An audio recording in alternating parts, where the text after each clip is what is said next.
अस्सलाम वालेकुम व्यूअर्स, मैं हूं शाकिर सोलंकी। व्यूअर्स, पंजाब में सियासी बहरान तवालत अख्तियार कर गया है। वजीर आला पंजाब हमजा शहबाज के हल्फ बर्दारी के हवाले से तनाज़ा अभी तक हल नहीं हो पा रहा।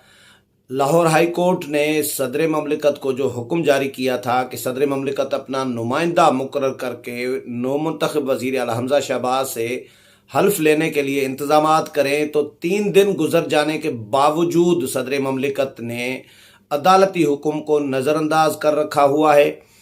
गवर्नर पंजाब जो हैं उमर सरफराज चीमा, वो अलील हो चुके हुए हैं सदर ममलिकत आरिफ अलवी की तरह।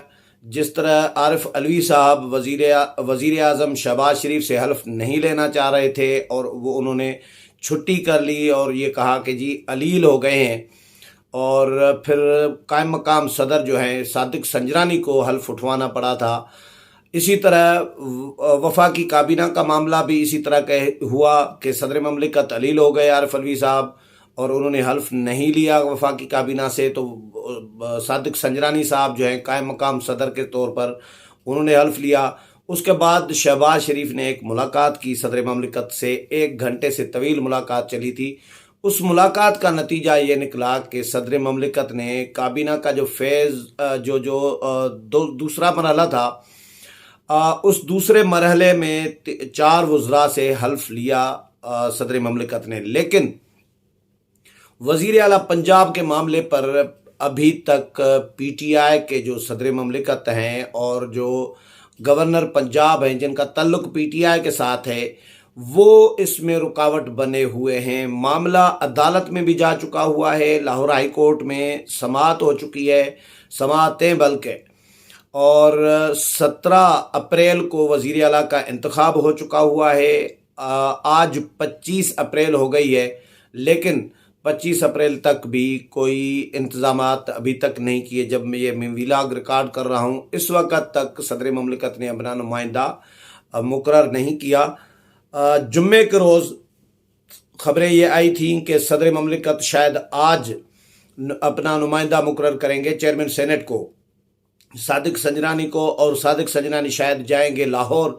मैंने व्लॉग भी किया था उस दिन, और लाहौर से ये इतलात आ रही थी कि जी गवर्नर हाउस में इंतजामात भी किए जा रहे हैं हल्फ बर्दारी की तकरीब के लिए। लेकिन रात हो गई, दिन गुजर गया, रात गुजर गई, लेकिन कोई इंतजामात नहीं हुए। बाद में फिर हामिद मीर ने भी ट्वीट किया था कि सदर ममलिकत ने अभी तक अपना नुमाइंदा जो है वज़ीर आला का हल्फ लेने के लिए मुकर्रर नहीं किया।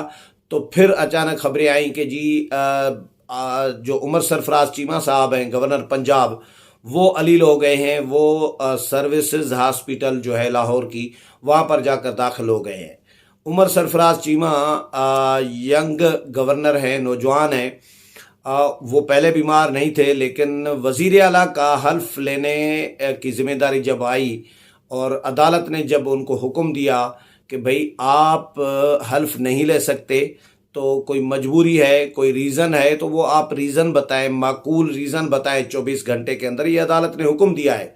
लेकिन गवर्नर साहब जो हैं वो अलील हो गए और अभी तक हॉस्पिटल में दाखिल है। इसमें एक और जो इंटरेस्टिंग एक मुझे सीन नज़र आया है, वो ये कि मैं कुछ देर पहले दुनिया टीवी पे मुख्तलिफ टीवी चैनल्स पे देख रहा था, तो खबरें ये चल रही हैं अभी कि जी वज़ीर आला पंजाब उस्मान बुज़दार ने सर्विसेज हॉस्पिटल का दौरा किया है।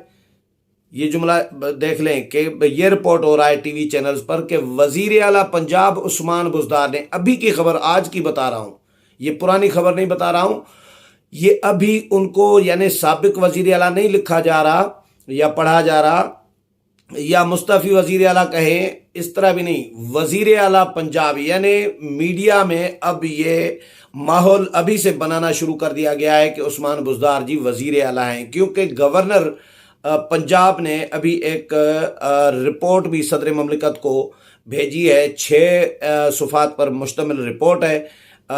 उसमें वज़ीर आला के इंतखाब के हवाले से सवालात उठाए हैं, अपने तहफ़्फ़ुज़ात सदर को भेजे हैं कि वज़ीर आला पंजाब का इंतखाब आइन और कानून के मुताबिक नहीं हुआ और ये मुतनाज़ा इंतखाब है, और जो इंतखाबात का जो रिकॉर्ड है वो भी टेम्पर्ड है। और पुलिस जो है ऐवान में दाखिल की गई थी पंजाब असम्बली में, वो भी गैर कानूनी और गैर आइनी एक हथकंडा था। और जो डिप्टी स्पीकर हैं दोस्त मोहम्मद मज़ारी, उनके कंडक्ट के हवाले से भी बहुत सारे सवालात उठाए गए हैं कि वज़ीर आला की जब इंतखाब हो जाता है तो अनाउंसमेंट जो है स्पीकर करते हैं, स्पीकर ने अनाउंसमेंट नहीं की तो डिप्टी स्पीकर ने अनाउंसमेंट की है, वो कैसे कर सकते हैं। डिप्टी स्पीकर खुद मुतनाज़ा थे, स्पीकर ने जो उनको इख्तियारात दिए थे वो उनसे वापस ले लिए गए थे। वो इजलास नहीं बुला सकते थे, पुलिस नहीं बुला सकते थे। हमारे मेंबरान जो हैं पीटीआई के, उनको वोट कास्ट करने से रोका गया, असम्बली में जाने से रोका गया, और तशद्दुद और लड़ाई झगड़ा, मार धाड़, मार कुटाई, ये सिलसिला किया गया। ये सारी पूरी रिपोर्ट जो है उन्होंने अपनी भेजी है सदर ममलिकत को। और आइनी हवाले से, कानूनी हवाले से सवालात भी उठाए गए हैं। रहनुमाई के लिए भी कहा जा रहा है कि जी गवर्नर ने सदर ममलिकत को कहा है कि वो रहनुमाई करे कि भाई इसमें क्या किया जा सकता है, क्योंकि उसमें हवाले 2-3 और भी दिए गए हैं। एक एडवोकेट जनरल की रिपोर्ट का, दूसरा सेक्रेटरी पंजाब असम्बली की रिपोर्ट का। सेक्रेटरी पंजाब असम्बली जो है उनके लिए मैं आपको बताऊं कि वो भी पार्टी बने हुए हैं। नून लीग ने इल्ज़ाम आयद किया है सेक्रेटरी पंजाब असम्बली पे कि वो परवेज़ इलाही ने अपने एक ज़ाती मुलाजिम को सेक्रेटरी लगाया था पंजाब असम्बली का। वो पहले परवेज़ इलाही के ज़ाती मुलाजिम थे। ये नून लीग ने कौमी असम्बली में ऑन द फ्लोर ये तहफ़्फ़ुज़ात, ये ख्वाजा आसिफ ने कौमी असम्बली में ऑन द फ्लोर ये इल्ज़ाम लगाया है कि सेक्रेटरी पंजाब असम्बली परवेज़ इलाही के ज़ाती नौकर थे और बाद में उनको सेक्रेटरी पंजाब असम्बली लगाया गया है। तो वो सहूलतकारी कर रही हैं परवेज़ इलाही की और पीटीआई की, तो वो भी मुतनाज़ा हैं। उनकी रिपोर्ट का भी हवाला दिया है गवर्नर पंजाब ने कि सेक्रेटरी की रिपोर्ट में भी इसको कबूल नहीं किया गया। और जो एडवोकेट जनरल पंजाब हैं उनकी भी रिपोर्ट का हवाला दिया गया। हालांकि एडवोकेट जनरल पंजाब भी मुतनाज़ा हो चुके हैं और उनको भी जो महकमे कानून है पंजाब का, उसने काम से रोक दिया है। उसने उनको कहा है कि यानी माजूल ही समझें कि उनको रोक दिया गया है कि भाई आप पंजाब हुकूमत की कहीं भी नुमाइंदगी नहीं कर सकते।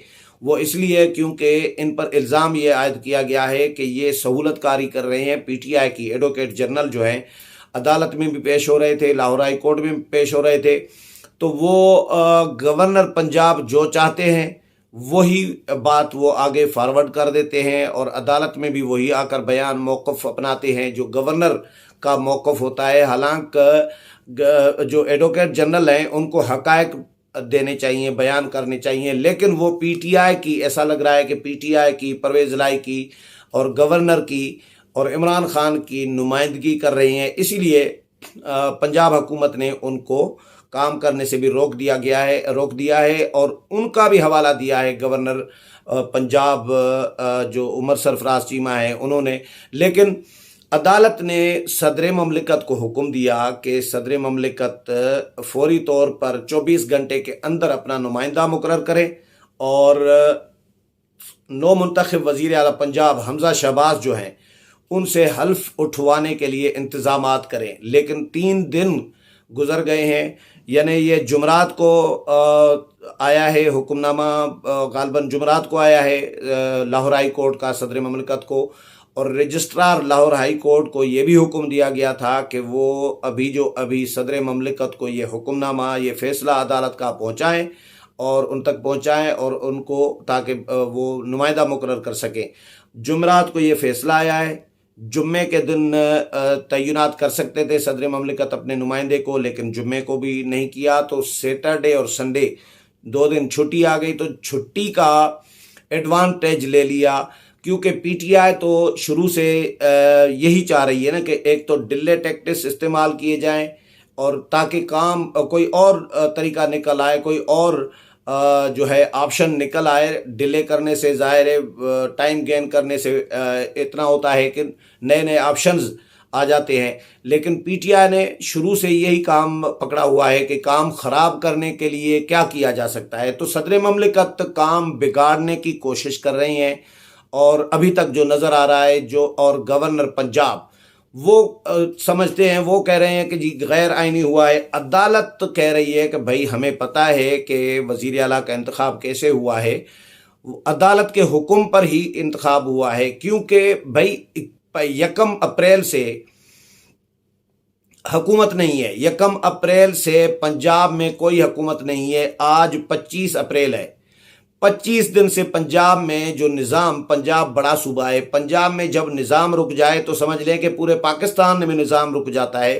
तो बड़े सूबे में 25 दिन से हुकूमत नाम की कोई चीज़ नहीं है। निज़ाम कैसे चल रहा है, कौन चला रहा है, अभी तो खबरें चल रही हैं जी। वज़ीर आला पंजाब उस्मान बुज़दार ने सर्विसेज हॉस्पिटल का दौरा किया है और उस्मान बुज़दार ने गवर्नर पंजाब उमर सरफराज चीमा की इयादत की है।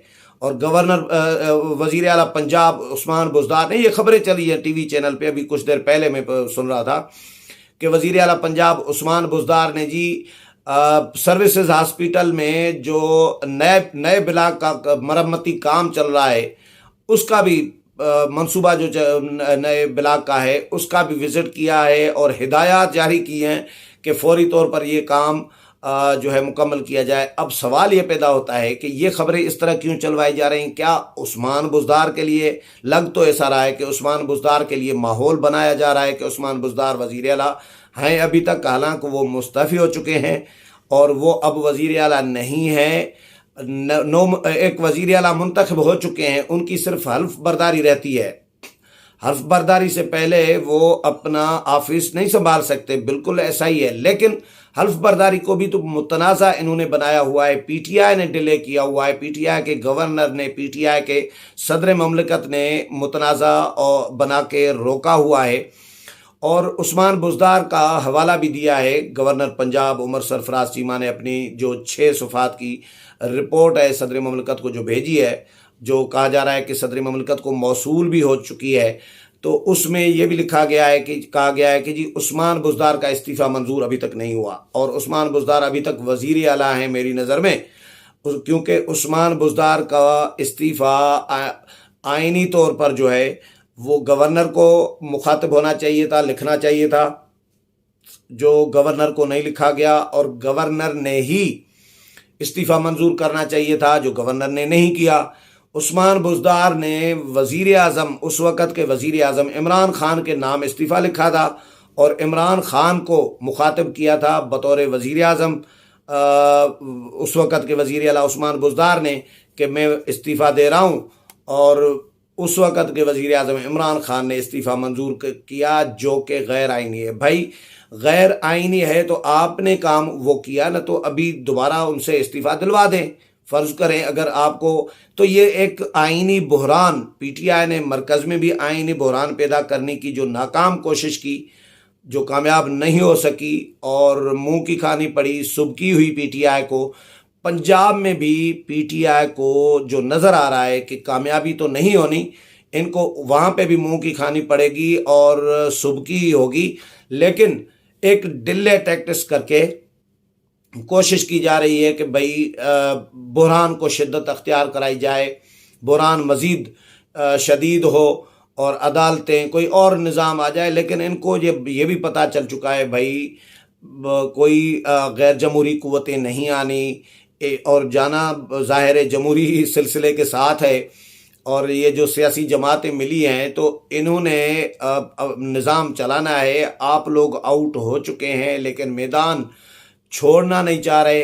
ये जो रेफरी और एम्पायर बने हुए हैं ये मैदान नहीं छोड़ना चाह रहे, खिलाड़ी इनके पास रहे नहीं हैं। परवेज़ लाई अभी भी बबकियां दे रहे हैं कि जी अवाम इमरान खान के साथ है। भाई अवाम इमरान खान के साथ कैसे है? अवाम के जो नुमाइंदे हैं तो वो तो इमरान खान के साथ है ही नहीं, और अवाम ने अपने नुमाइंदे जो मुंतखब करके भेजे थे असम्बलियों में, पंजाब असम्बली में या मरकज़ी कौमी असम्बली में, तो वो आपके साथ कहाँ है? जलसे जुलूस अलग चीज़ होती है और पार्लिमानी सियासत अलग चीज़ होती है। क्योंकि काजी हुसैन अहमद साहब जो हैं मरहूम, उनके जलसे और मिलियन मार्च मशहूर हुआ करते थे। लोग अभी भी इमरान खान के जलसों पे सवालात उठा रहे हैं। मैं इनका जायज़ा इस तरह ले रहा होता हूँ कि भाई काजी हुसैन अहमद के जलसे सबसे बड़े हुआ करते थे। किसी दौर में मिलियन मार्च काजी साहब के बहुत ज़्यादा मशहूर हुए थे और वाकई लोग आते थे और लगता था कि मिलियन लोग हैं। लेकिन काजी साहब के पास निशस्तें कितनी आती थी, कौमी असम्बली में, सूबाई असम्बली में नहीं होती थी सीटें, एक आधी सीट आती थी काजी साहब के पास। तो इसी तरह मौलाना फजल रहमान की मिसाल ले लें आप कि मौलाना फजल रहमान के मिलियन मार्च कितने होते हैं और मौलाना फजल रहमान का आज़ादी मार्च कितना बड़ा था। तो मौलाना को सीटें इतनी क्यों नहीं मिल रही, 15-20 सीटें मिलती है ना मौलाना को। मौलाना के पास जितना क्राउड आता है इसमें से तो होना तो ये चाहिए, आधी असेंबली मौलाना के पास होना चाहिए। लेकिन पार्लिमानी सियासत यानी इलेक्शनी सियासत और जलसे ये अलग अलग सियासत है। तो इमरान खान के पास लोगों का जाना जलसे में, इसका मतलब ये हरगिज़ नहीं है कि इमरान खान अब इलेक्शनी सियासत में भी उनको जो है वोट मिल सकते हैं या उनको मेंबरान की तादाद जो है भरपूर कोई जीत सकती है, क्योंकि पार्लिमानी सियासत और यानी इलेक्शनी सियासत और जलसे जुलूस का ये अलग निज़ाम है। मियाँ नवाज़ शरीफ की मिसाल में देता हूँ कि भाई मियाँ नवाज़ शरीफ को जब इक़्तिदार से निकाला गया था वज़ारत उज़्मा से, वज़ीर आज़म हाउस से, और वो मुझे क्यों निकाला का नारा लगा के जब जीटी रोड के साथ निकले थे, तो उस वक़्त आप लोगों ने मनाज़िर देखे थे, मैंने तो देखे थे। जिन लोगों ने देखे थे वो इस बात की गवाही दे सकते हैं कि भाई जो मनाज़िर मियाँ नवाज़ शरीफ के जीटी रोड पे थे, जो इस्तकबाल मियाँ नवाज़ शरीफ का हुआ था, वो तारीख़ में शायद किसी का हुआ होगा, बहुत कम होते हैं इस तरह। तो मियाँ नवाज़ शरीफ मिनटों का सफ़र घंटों में, घंटों का सफ़र दिनों में तय करके लाहौर पहुँचे थे। और उस वक़्त भी ये समझा जा रहा था कि मियाँ नवाज़ शरीफ की मकबूलियत में इजाफ़ा हुआ है। लेकिन बाद में मियाँ साहब के साथ क्या किया गया, तो मियाँ साहब की तकारीर बंद कर दी गई। क्राउड तो है मियाँ साहब के पास, लेकिन मियाँ साहब की तकारीर पे पाबंदी आयद की गई और आने और वो टीवी चैनल पर नहीं आ सकते। उनकी यानी उनका कोई टीवी चैनल जो है तकरीर नहीं चला सकता। मियाँ साहब बाहर बैठे हैं, उनकी पार्टी को हुकूमत दे दी गई है, उनके भाई को वज़ीर आज़म बना दिया गया है, उनके भतीजे को वज़ीर आला बना दिया गया है। तो ये क्राउड का या इमरान खान के पास जाना यानी जलसों में ये क्राइटेरिया नहीं है। जो लोग परवेज़ इलाही साहब या जो पीटीआई के हामी ये समझ रहे हैं कि भाई क्राउड इमरान खान के जलसों में आ रहा है तो इमरान खान, अवाम इमरान खान के साथ है, अवाम इमरान खान के साथ नहीं है। जलसे होना ये कोई क्राइटेरिया नहीं होता इलेक्शनी सियासत के लिए। इसलिए इमरान खान और उनकी पार्टी अब समझें फारिग हो चुके हैं, क्योंकि इनको जो मौका दिया गया था या दिलवाया या दिया गया था, इन्होंने मौका मिस कर दिया। इन्होंने अपनी नाअहली से, अपनी नालायकी से 10 साल का जो प्रोजेक्ट, जो इमरान प्रोजेक्ट था, वो इन्होंने 3 साल में ठुस करके दिखा दिया। और नाकामी हुकूमत की जो है, यानी अवाम को रिलीफ दे देते तो महंगाई सिर्फ कम कर देते और मईशत को थोड़ा सा सहारा दे देते, बाकी अपोजिशन के खिलाफ कार्रवाइयाँ शारवाइयाँ ये सारा कुछ जो भी इन्होंने करना था वो करते। लेकिन अवाम को अगर रिलीफ देते, मईशत को थोड़ा सा सहारा देते, तो मेरा ख्याल नहीं है कि पीटीआई इस हाल में होती। तो इनको 10 साल का तजर्बे के लिए लाया गया था, लेकिन वो तजर्बा नाकाम हो गया। अब ये कोशिश कर रहे हैं कि जी 26 मार्च को जी, इस 26 अप्रैल को जी इलेक्शन कमीशन के ख़िलाफ़, चीफ इलेक्शन कमिश्नर के रवैये के ख़िलाफ़ एहतजाज करेंगे। करें एहतजाज जी, एहतजाज से अब कुछ नहीं होना। और इन्होंने जो पंजाब में आइनी बहरान भी पैदा किया हुआ है, इसमें भी इनको कामयाबी तो नहीं होगी, क्योंकि नून लीग अभी भी ऐलान कर चुकी है। अता तारड़ को मैं सुन रहा था, उन्होंने कहा है कि भाई हमारे पास अदालत के अलावा कोई इस वक्त ऑप्शन नहीं है कि अदालत के साथ रुजू करें, क्योंकि गवर्नर के साथ कोई लड़ाई झगड़ा तो कर नहीं सकते, सदर ममलिकत के साथ लड़ाई झगड़ा तो कर नहीं सकते। आइनी जंग है, आइनी जंग ज़ाहिर है अदालत में हम लड़ेंगे। तो आज फिर अदालत से रुजू करेगी नून लीग और अदालत से इस्तीदा करेगी कि आपके हुक्म पर, आपके फ़ैसले पर अमल दरामद से सदर ममलिकत अभी तक इनकारी है, गवर्नर अभी तक इनकारी है। लिहाजा आज अदालत देखते हैं कि नौमुंतखब वज़ीर आला पंजाब हमज़ा शहबाज के हल्फ बर्दारी के लिए क्या अहकामात जारी करती है। इस हवाले से मज़ीद जो भी अपडेट होगी वो भी आपके साथ शेयर करूँगा। उम्मीद है प्रोग्राम पसंद आया होगा। अगले प्रोग्राम में फिर मुलाकात होगी, तब तक इजाज़त चाहता हूँ। अल्लाह हाफ़िज़।